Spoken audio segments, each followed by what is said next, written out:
রান্নায় বাড়তি স্বাদ আনতে বাজারে থাকা বিভিন্ন ধরনের প্যাকেটজাত ও খোলা মশলা ব্যবহার করে থাকেন সকলেই। এদিকে এরই সুযোগ নিয়ে বাড়তি লাভের আশায় এসব মশলায় ব্যবহার করা হয় মরণাশক রং ও কাঠের ভুসি। নিম্নমানের শুকনো মরিচ ক্র্যাশিং করে অনুমোদিত লাল টেক্সটাইল রং মিশিয়ে দীর্ঘদিন ধরে বাজারজাত করার অভিযোগ পেয়ে জাতীয় ভোক্তা অধিদপ্তরের চট্টগ্রাম বিভাগীয় কার্যালয়ের উপপরিচালক ফয়জুল্লাহর নেতৃত্বে গতকাল সোমবার ২রা সেপ্টেম্বর বাকুলিয়ার মিয়াখাননগরের এক কারখানায় অভিযান পরিচালনা করা হয়।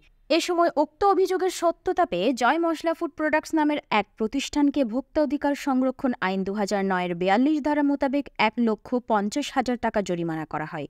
এদিকে তাদের এই কার্যক্রম চলমান থাকবে বলে জানান জাতীয় ভোক্তা অধিদপ্তরের চট্টগ্রাম বিভাগীয় কার্যালয়ের উপপরিচালক ফয়জুল্লাহ। উনি যেটা করছেন যে ফ্যাক্টরিটাতে উনি ভেজাল মশলা উৎপাদন করছেন। ভেজাল মশলা বলতে এখানে হলুদ, মরিচ, ধনিয়ার গুঁড়া সহ অন্যান্য মশলা, যাবতীয় মশলা উনি উৎপাদন করছেন, তবে ভেজাল, এবং কাঠের গুঁড়া, অন্যান্য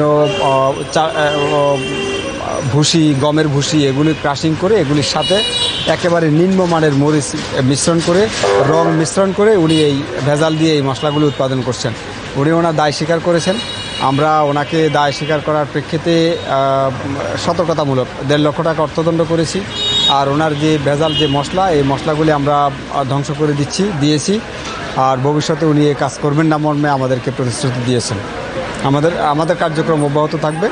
তবে কেউ যদি চট্টগ্রামে ভেজাল হচ্ছে এরকম কোনো তথ্য কারো কাছে থাকে, তাহলে যদি আমাদেরকে প্রদান করে আমরা আইনগত ব্যবস্থা গ্রহণ করব। এদিকে উক্ত অভিযানে সহায়তা করেছেন সচেতন ছাত্র ও স্থায়ী ব্যবসায়ীরা।